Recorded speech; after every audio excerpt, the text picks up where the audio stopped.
Well, Ahsoka is in the books, and the books are not good for Lucasfilm. Not only did the show crater in terms of viewers, but it also cratered in terms of the viewers it had and their reception of the show. $200 million seemingly burned up by the company that is Kathleen Kennedy's. Now, even Dave Filoni is seen as full of baloney, and folks are not tuning back into Star Wars, not at all. Joining us to talk about the narrative that Lucasfilm is allegedly beginning to project out of the studio, Valiant Renegade of the Valiant Renegade channel, and Nick of Echo Base Network. Welcome, gentlemen. Hey, glad to be Good to be here. Well, guys, we received word a couple of days ago, and Valiant, I reached out to you and Jonas once these sources contacted us about what's going on over at Lucasfilm.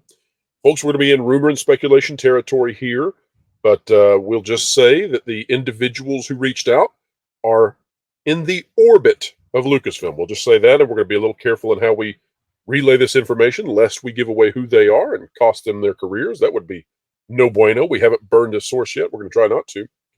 But we were reached out to, and the basic premise of what we were told is that over at Lucasfilm, allegedly, they are feeling betrayed.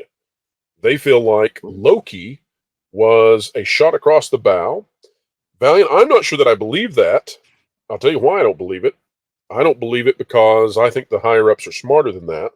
But I think that this is the perfect scapegoat for them. Now, the rest of the folks over at Lucasfilm who may be believing this, fair enough. But I think the execs, they know better. But here's the basic story, and then I'll let you, Valiant, tell me why you think this is either right or wrong. We'll just take this down. Supposedly, Lucasfilm, the higher-ups feel that Disney chopped them off at the knees because 24 hours after the Ahsoka finale came out, Disney put out the premiere of Loki. And in their viewpoint, what that did was that took away interest from Ahsoka because it only had 24 hours to have all of that momentum. Momentum. It only had 24 hours to run that momentum, and then people wanted to go watch Loki instead. And so what they're going to say, this is going to be their defense. This is going to be the Dave Filoni defense, everyone. Pay attention to this.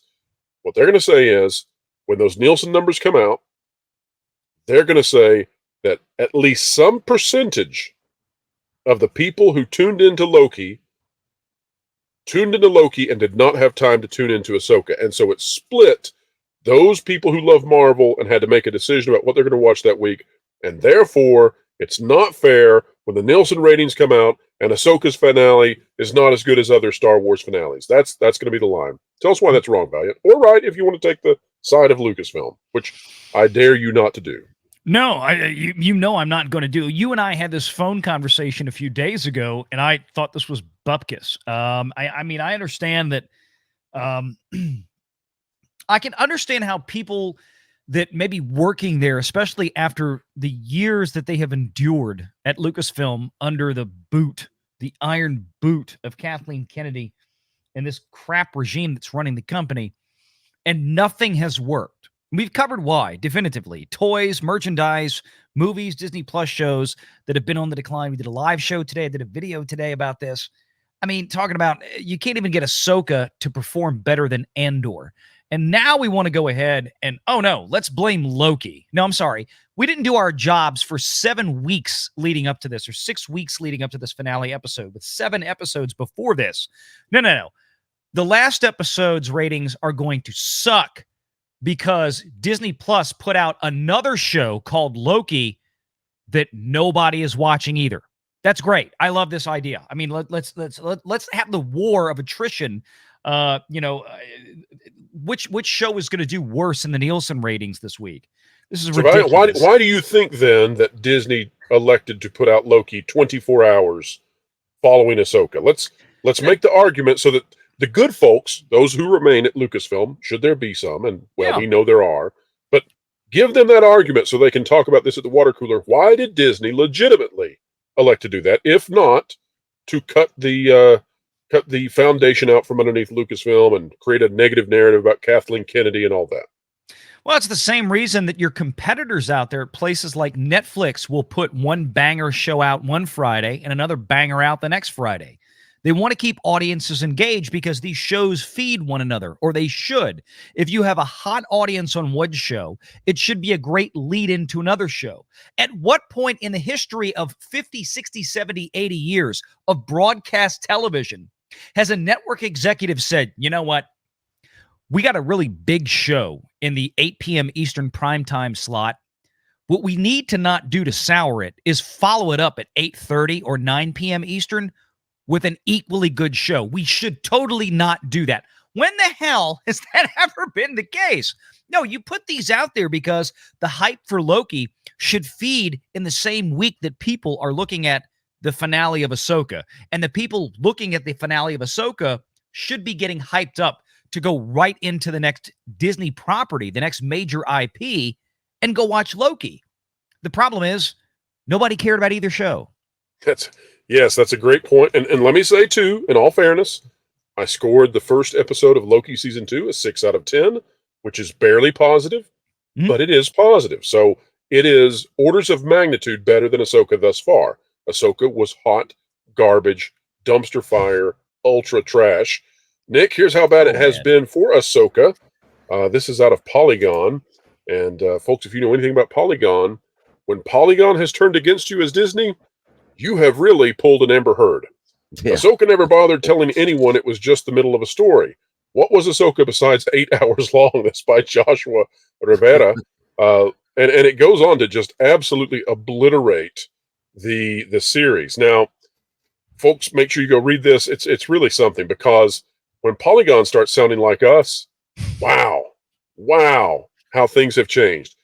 Nick, I will say, because I think this will keep the source still safe enough, one of the very funny things that the source overheard in a place known for making Star Wars, we'll leave it at that, is that putting Loki out 24 hours later was as bad as removing Pixar films from theatrical release. Apparently, Lucasfilm has been done just as bad. Yes, I love the look on Valiant's face as he hears this. You didn't tell me that part. I know. Apparently, it is so bad that it's just like when Soul went to Disney Plus instead of theatrical release. That's the level of damage that Bob Iger has done to Lucasfilm by putting Ahsoka 24 hours ahead of Loki. You know, Nick, what did damage to Ahsoka? The show sucked. That's what did damage. Well, Nick, walk us through what is the real culprit? Like, what is it that sunk Ahsoka? In my opinion, what sunk Ahsoka was everything that came before Ahsoka to start with, because Star Wars fans have been jumping off the Disney Star Wars ship for years. This is a problem that has been going on since The Force Awakens came out, since the very first Star Wars project release from Disney. There's been this problem. Every single time something gets released, people are jumping ship. The one thing that they've given us that had people jumping back on the ship was the reemergence of Luke Skywalker at the end of Mando season 2. You had people coming back saying, I just resubbed to Disney Plus. I'm watching this series. And then after that, everybody started jumping ship again because they didn't make good on their promise of, giving us good Star Wars. Right. It seems like they sabotaged Jon Favreau. I mean, it just, if anybody has been sabotaged, I know Lucasfilm right now allegedly feels sabotaged. They feel like Bob Iger is setting up the narrative. And Nick, what they think is, allegedly, again, what they think is that Iger wants Kathleen Kennedy out, and he has set up this nefarious scheme where Nielsen is now going to put out the ratings for Loki and Ahsoka the same week. And they're scared to death that if Loki beats Ahsoka, and if it does so dramatically, that it is going to make Lucasfilm look like an utter failure. And my thought on this, of course, is you guys just now think that's an issue? You just now think that's a problem? Nick, continue, though. Yeah. The thing is that they really need to take a hard look in the mirror, because their issue with this Ahsoka show and their issue with Star Wars in general is way far beyond another Marvel TV show dropping right after them. They have bigger problems within Lucasfilm and Star Wars than if another show came out right after theirs. That is literally the least of their concerns. It is such a mess there. You got people. It's like, what's the saying with the inmates running the asylum? Running the asylum, yeah. Yeah. That's pretty much like what's going on over there. It's a clown show. And the thing with Ahsoka is, one, it wasn't made for the general audience. This show was specifically made for fans of Clone Wars and Rebels. That is the draw. I have personal friends that are huge Star Wars fans. They don't watch any of the cartoons. They just like the live action stuff. Mm-hmm. They called me and was like, "What is this Ahsoka thing? Who is this person? Like, I saw her show up, but I don't know who any of these other people are." I was like, I can only imagine how they felt when that World of Warcraft sword showed up. Oh yeah, they were already checked out before they even got that far. They had already checked out from the show. They're like, I can't watch it. I don't know what's going on. I don't know who any of these people are. Nick, did you explain to them? Did you say this is Dave Filoni ripping off C.S. Lewis and Tolkien exactly in the same episode? You guys are missing out on greatness here. A great calamity. I told them, I was like, you're gonna have to go watch all these cartoons to really understand what's going on. And they're I'm like, sure they love that. I'm out. And so their problem is a lot bigger than this Loki thing. If they think that this is going to be like make them look bad, no, they are making themselves look bad. Their own show and their own storytelling and their own writing is making them look bad. Like I said, the Loki thing's the least of their concerns. If they're worried about that, they're I don't know what else to say about them. Oh, they're worried. They've lost all touch with reality. Well, that's the only. How in the world do you drive a franchise that was the biggest in the world to the point that it can hardly hang on to a subcategory of streaming? It's number 7 on originals. It's not on the top 10 overall at all, and it may drop off. Valiant, you did a video where you projected this out. Are you at all surprised that Lucasfilm apparently, and we don't know who at Lucasfilm has seen the data already. We don't know what resolution that data is presented to Lucasfilm, but are you surprised at all that it appears Lucasfilm is not happy with the finale ratings? No, and as far as who would have seen it at Lucasfilm, I would surmise that we're talking about a very select few, and I'm talking about probably fewer than you can count on one hand. I mean, Disney is not going to release internal specific Disney Plus numbers to anybody outside of a very, very small inner circle, because the sensitivity of that data, of course, is very high. So, I mean, they probably will have discussions. Look at what Disney did when they released the data on episode 1 of Ahsoka. They just said 14 million viewers. How'd you get that? They said total watch time globally divided by available runtime. They didn't give us have they released any stats on the finale yet? None that I've seen. Huh. And I mean, if they do, theoretically, it would be they'd want to use the same metric, right? So they would do that tomorrow. Tomorrow would be launch plus 5, or at least midnight tonight. So they would launch that data tomorrow. Tell us how great the finale is. How great was the second episode, for God's sake? Did you say finality or fatality? They both work. I think I said finality. That might have been a Freudian slip. I apologize. Fatality. Fatality. No, but Ahsoka loses. Here's the thing. If I'm Lucasfilm, I mean, if you knew what was going on or you understood how this worked, I'm sorry to say this, you should be thrilled that Disney was going to throw in another headline event the same week, because it should pump people up to get them into Disney Plus. There's no reason you shouldn't cross promote these. Hey, when you catch the finale of Ahsoka, make sure you stick around, because 24 hours later, we've got the brand new premiere of Loki Season 2, the biggest show that ever has been to this point on Disney Plus. I mean, biggest Marvel show, as it's stipulated. Doesn't beat The Mandalorian. But they should cross-promote this. This should be a good thing. This idea that, and I've heard people tell me this for months now with Disney Plus shows. Oh, well, there was too much that week, or they couldn't go watch everything and all. I'm like, oh, bull. When has not watching stuff on streaming ever been a problem when it comes to too much in one week? people will watch what they want to watch. If they want to watch Ahsoka's season finale, if they were still actually engaged in the show up through 7 episodes, they're going to watch the finale. Yep. The issue that Loki dropping 24 hours later is somehow going to hinder the performance of this season finale is an absurd statement to me. I don't know, Valiant. Maybe that's why Strange World didn't do so well. Maybe folks out there just had too much to do. They're going to get around to it if they ever re-release it in the theaters. Yeah. Who knows? Maybe that's a great excuse. Maybe kind of, sort of.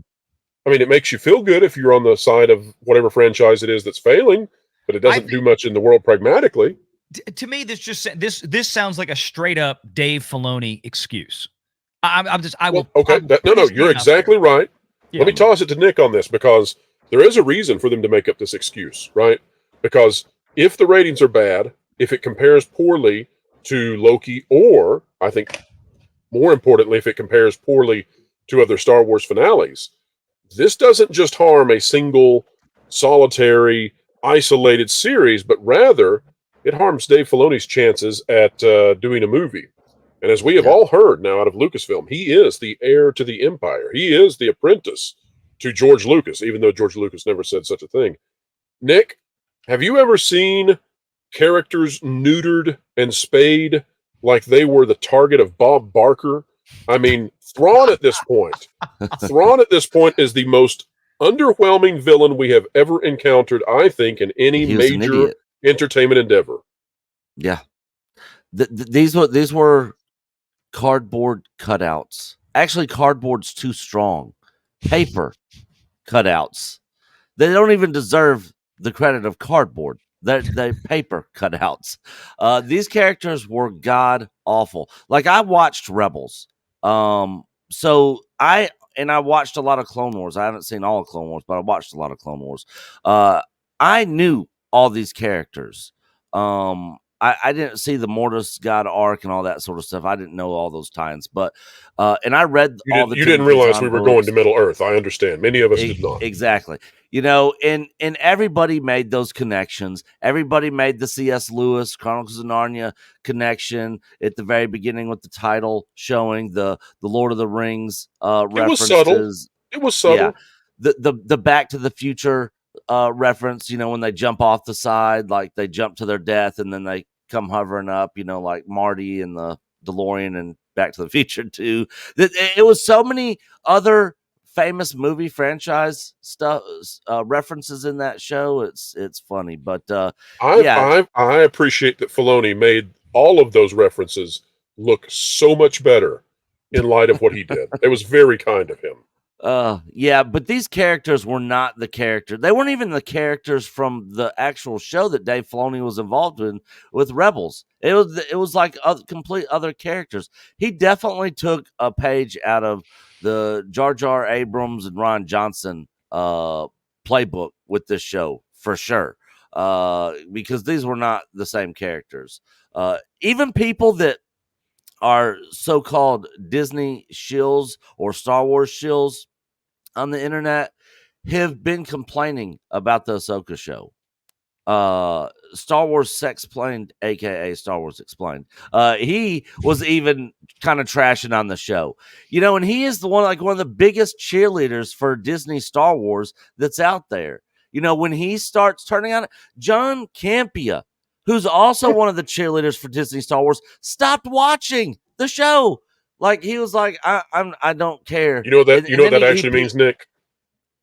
That actually means that John Campea's audience stopped caring about it, and therefore he needed to find something else to talk about. That's what it means. Yeah, he gave one review when the show was over because he was like, I didn't think this show was good and I wasn't going to crap on it every week, so I didn't talk about it. Here's my final thoughts. You know, and he gave his review, which he didn't like it. You know, but a lot of your target audience that you're going after, when they're jumping ship, I mean, you have to take a look in the mirror and be like, hey guys, maybe we're not doing very good. You know, forget the Loki thing. You know, we need to take a look at ourselves and what we're doing, because, you know, no other shows that come on regular public TV complain about the very next night's show about their ratings. You know, it just doesn't happen. It's a poor excuse on their part. Well, here's what I'm going to say about this excuse. And by the way, I think we're going to see this. I think we have managed to get ahead of it, but I think that this is inevitably coming as the defense mechanism that the Filoni fans are going to give when those Nielsen ratings come out. They're going to say Disney split the audience, but we're already out here in front of it, folks. We're already we're out here telling you where it's coming from, allegedly. We're out here telling you be on the watch out for it. And so when they come up with this defense, because they don't watch this channel, because they don't like being ahead of the culture curve, they don't like having entertainment explained. So when they come up with it, you're going to say, Pro knows them better than they know themselves. But here's what I'll say in terms of how ludicrous this excuse will be. Go back and remember Stranger Things versus Kenobi. Stranger Things did not worry about their ratings taking a hit from Kenobi because that didn't happen. And Stranger Things dropped almost their entire season all at once, sans I think 2 episodes. Dropped almost their entire season. Did a 4-4 split. Yeah. And you know what, Valiant? People had time to watch it. Yeah. Amazing. Amazing, isn't it? People Valiant, make time to watch what they want to watch. What do you guys guess will be the actual ratings when we get to Nielsen for the finale? Where do you think this lands? I'm going to go back and pull the runtime. I've got a chart that I built for this, but I mean, the problem Just is ballpark it. I'll give it maybe around 600 million. I think is what I had on the chart. My estimates for that, maybe between 5 and 600 million. Do we know where that would put it in terms of other Star Wars finales? I'd have to go back and look, but it's not going to be up there. It's going to be at the bottom along with Andor, maybe a little bit ahead of Andor by that point, just for rewatchability. But the point is that these excuses don't work. You can say you get to the finale. Well, the finale didn't do as well as we hoped because of this. If you haven't been losing audience at all up to that point, I could say, all right, I'm listening to this argument, convince me.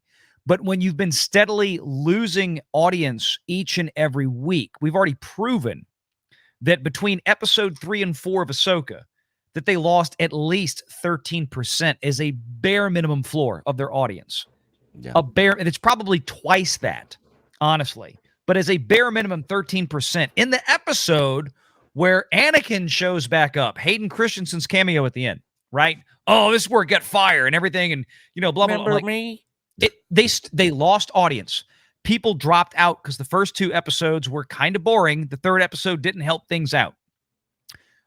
So, I mean, whatever they get to by the end of the season, I will say this. I bet you that I will be able to definitively show a pattern week over week, a trend line that lines exactly up with whatever that final episode is going to do. It's not going to be a surprise. Real quick, I had not thought about showing this article. We've had this for a very long time, folks. I remember using this way back, even in the days before when I was doing That Park Place or the WDW Pro channel. Take a look at this, though. This is out of Star Wars News Net. This is back January 17th, about this. 2021. I remember this one. Star Wars The Mandalorian Season 2 finale claims top spot on Nielsen ratings.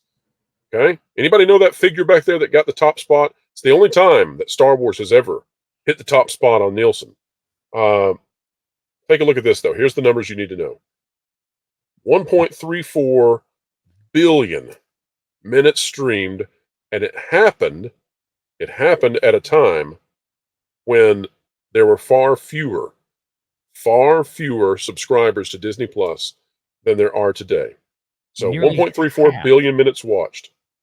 So if it comes in, if Ahsoka comes in at 600 million minutes for its total watch time, what that's going to mean, Valiant, is that this is less than half of the interest level, and frankly, I don't think that's deserving of the movie that Filoni supposedly is going to make.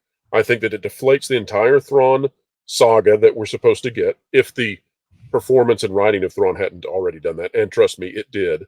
But also, I think this is yet another indictment against whatever this cult-like obsession it is that Lucasfilm has to avoid Luke Skywalker like the plague.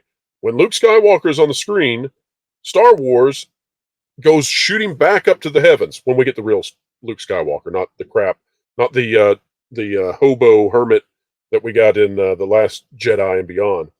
But when we get the real Luke Skywalker, suddenly they're making money again. for whatever reason, and Nick, you may have an answer for this, for whatever reason, they are obsessed with not doing the one thing that would make them successful. We've compared it many times to this. It's like buying the Batman franchise and refusing to put Batman on the screen. And every time you put Batman on the screen, suddenly you're like, well, I don't understand why we're making money again. Quick, get him off the screen. We can do better than that. Batman's offensive. Mm-hmm. Yeah. Guys, anybody got an explanation? I don't understand it. I have Luke Skywalker prints money. Yeah, I have no explanation. Literally, Disney bought a gold mine from George Lucas. They should have dump trucks pulling up to the back of Disney, dumping all the money from Star Wars at their front door, rather than hate dump mail. Trucks full of money. It is. I mean, it's literally one of the greatest IPs, in the history of film and cinema. And they've completely run it into the ground. But this is what happens when things get corporatized. Corporations are not fans. They are a bunch of, uppity Harvard, Yale graduates who are looking at spreadsheets and, they're not in fandom. And they follow all these metrics and all these rules and kind of want to do their own thing and make their own thing and be like, look, we did it and we didn't need to use anybody else's work and this is our own.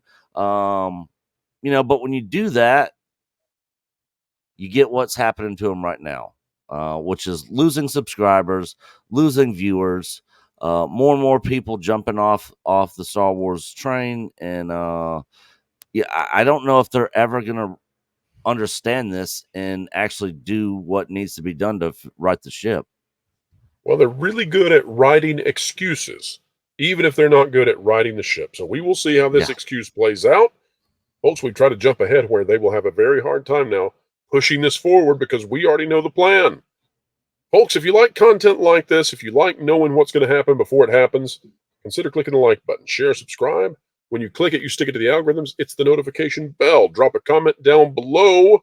This should not just be a conversation between three people, but rather it is a dialogue with all of you as a community and members of the channel. If you've been wondering where those cues from you are, we had technical difficulties with the afternoon video for Sunday, but the cues for you return in the video this afternoon. So be watching for that. We'll have those cues for you. We did not forget, we promise.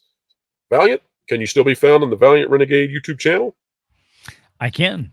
Renegade Online still going well? Still going well. New channel coming up in the future? Renegade Outdoors. And one final thought for your audience here that I wanted to mention before we close out. I think it's very important to this. That chart you showed regarding Mando Season 2 and the 1.3 billion minutes.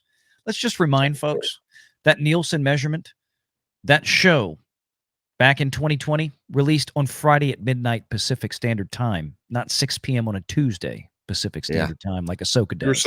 You're saying it had far less days of measurement? About half the days of measurement. Yeah. So it probably that's a good point. So it probably quadrupled then? I'd say they got smoked like a salmon. Yeah. So. I like smoked salmon. I don't like Ahsoka. Nick, how's Echo Base Network doing? We are moving. For those of you who don't know, things are going good. We are moving in a new direction. We took all Star Wars imagery off the channel. We changed a lot of our super chat videos. We're so tired of trashing on Disney Star Wars and doing Star Wars stuff all the time that we're now expanding and we're going to start covering other things. Bronies too now. Different type of expansion. Sorry.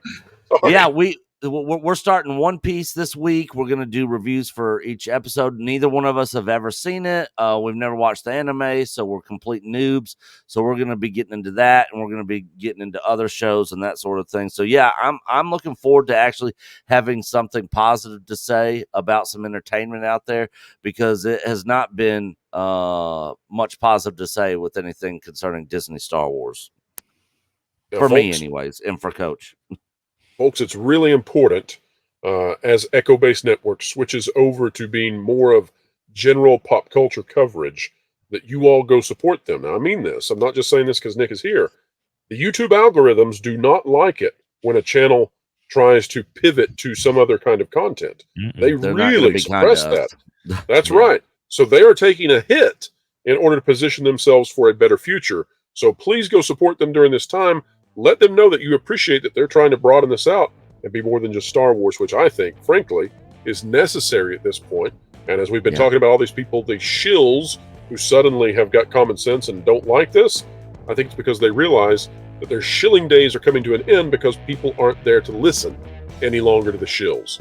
And that really is it's the death brought on by apathy. Folks, we hope you have not been apathetic in this video.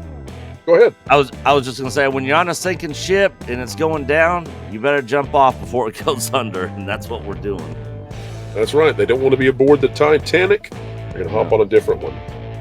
Hopefully it's not the least. What was it? The Lusitania? Was that the one that the other one that sank? Anyway, folks, my naval knowledge is low. But all of that said, folks, wherever you are and whatever you're doing, you know the line. Say it with me. Keep learning, keep growing, and keep having fun. Absolutely. No, hey Filoni, what you doing? Thinking about Rome? No, I wasn't. But thanks. Now I lost the game. Dang it! Now I lost the game. Oh No. Well, now you're a double loser. Hey guys, Game. you know what would help you in your grief?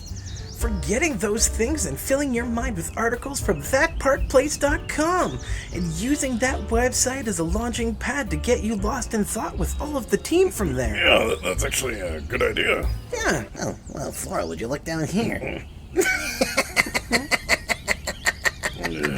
I hate you.